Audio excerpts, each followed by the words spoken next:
नमस्कार, मैं हूं सच्चिदानंद वशिष्ठ और सज्जनों, वृश्चिक राशि वालों के लिए 2025 कैसा रहने वाला है, क्या क्या इसमें अनुकूलता और प्रतिकूलता हमें देखने को मिलेंगी और कैसे हम उससे निजात पा सकते। आपके सबसे पहली बात यह है कि सप्तम स्थान के अंदर बृहस्पति आपके चल रहे हैं। सप्तम स्थान के बृहस्पति नया व्यापार करवाते हैं, नया सगाई संबंध करवाते हैं, मन को प्रसन्न रखेंगे, आय के स्रोत बनेंगे, नए मित्र और भाइयों से जो है आपको सहयोग की प्राप्ति होगी। लेकिन 15 मई के बाद ये बृहस्पति आपके अष्टम स्थान में चले जाएंगे, जो स्वास्थ्य के लिए विपरीत परिणाम देने वाले हैं। तो बृहस्पति का दान, गुड़ और चने की दाल, ये जो है हर बृहस्पतिवार को गाय को आपको देना प्रारंभ कर देना चाहिए, जिससे कि बृहस्पति के जितने जो अशुभ परिणाम हैं वो उतने ना हो करके नाम मात्र के ही हों। अब बृहस्पति जब अष्टम स्थान के अंदर आ जाएंगे तो यहाँ से आपके लिए, कुल कुटुंब के लिए तो ये जो है बढ़िया होंगे, अच्छा परिणाम देने वाले होंगे। प्रॉपर्टी के संबंधी, वाहन से संबंधित, सुख यश प्रतिष्ठा से संबंधित अच्छे परिणाम देंगे। केवल मात्र स्वास्थ्य का ध्यान आपको रखना पड़ेगा। शनिदेव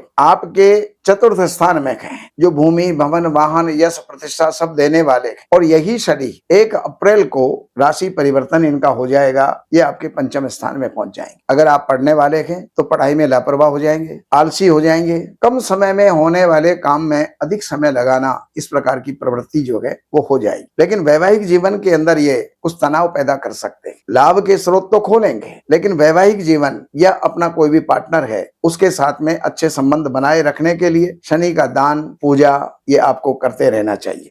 और ये शनि 1 अप्रैल को चेंज होंगे, तो 1 अप्रैल को जब चेंज होंगे तो ये जो है पंचम स्थान में आ जाएंगे। तो पंचम स्थान का जो है मैंने आपको अभी बताया ही है। अब राहु पंचम स्थान में जो पढ़ाई में विक्षेप डाल रहे थे, पढ़ाई के अंदर कुछ दिक्कतें डाल रहे थे, वो दिक्कतें आपकी 19 मई के बाद में समाप्त होंगी। 19 मई तक राहु का प्रभाव आपकी पढ़ाई में, संतान में, इसके ऊपर रहेगा। लाभ के स्रोत जो है ये खोलेंगे, लेकिन मन जो है क्रोधी और जिद्दी हो जाएगा, जिसके कारण से कई बनते हुए काम आप बिगाड़ सकते हैं। इसलिए अपने मन को कंट्रोल में आप रखें। शनि, बृहस्पति और राहु का फल मैंने आपको बताया। अब मैं आपको मंथली फल बताता हूं कि 14 जनवरी से लेकर के और 13 फरवरी तक, 12 फरवरी तक का जो समय है वो आपके लिए विजय का है, यश का है, प्रतिष्ठा का है।